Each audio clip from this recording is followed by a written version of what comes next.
सप्तविंशत्यधिकशततमोऽध्यायः सोमक और जंतु का उपाख्यान। युधिष्ठिर ने पूछा, वक्ताओं में श्रेष्ठ महर्षि, राजा सोमक का बल पराक्रम कैसा था? मैं उनके कर्म और प्रभाव का यथार्थ वर्णन सुनना चाहता हूँ। 1 लोमश ने कहा, युधिष्ठिर, सोमक नाम से प्रसिद्ध एक धर्मात्मा राजा राज्य करते थे। उनकी 100 रानियां थीं। वे सभी रूप, अवस्था आदि में प्रायः एक समान थीं।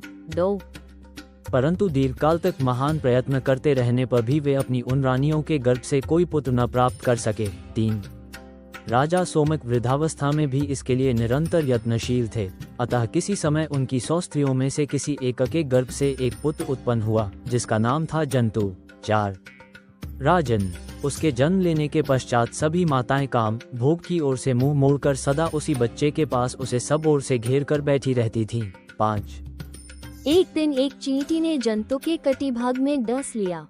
चींटी के काटने पर उसकी पीड़ा से विकल हो जंतु सहसा रोने लगा। 6 इससे उसकी सब माताएं भी सहसा जंतु के शरीर से चींटी को हटाकर अत्यंत दुखी हो जोर जोर से रोने लगी।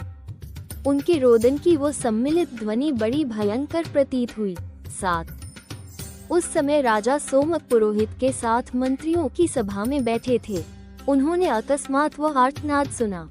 8 सुनकर राजा ने, यह क्या हो गया? इस बात का पता लगाने के लिए द्वारपालकों भेजा।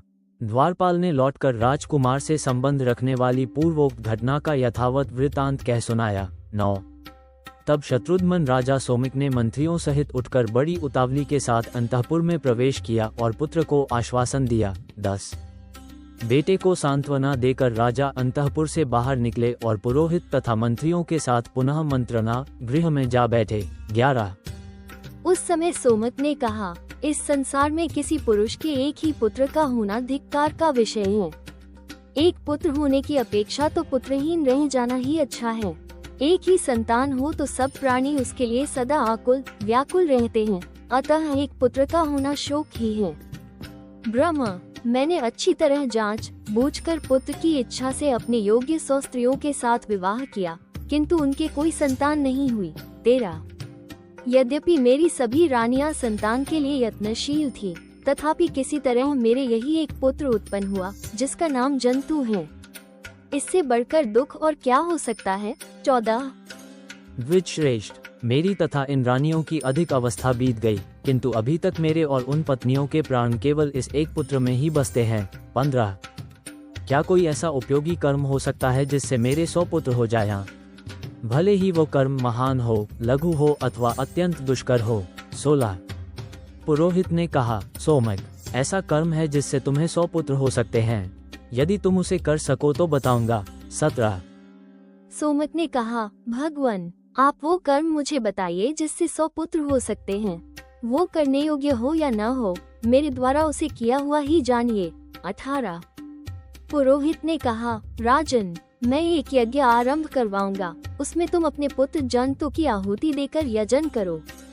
इससे शीघ्र ही तुम्हें 100 परम सुंदर पुत्र प्राप्त होंगे। 19 जिस समय उसकी चर्बी की आहुति दी जाएगी, उस समय उसके धुएं को सूंघ लेने पर सब माताएं गर्भवती हो आपके लिए अत्यंत पराक्रमी पुत्रों को जन्म देंगी। 20 आपका पुत्र जंतु पुनः अपनी माता के ही पेट से उत्पन्न होगा।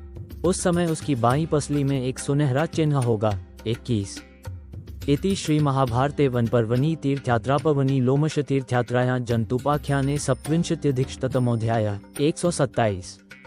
इस प्रकार श्री महाभारत वन पर्व के अंतर्गत तीर्थयात्रार्व में लोमश तीर्थयात्रा के प्रसंग में जंतुपाख्यान विषयक 127वां अध्याय पूरा हुआ। 127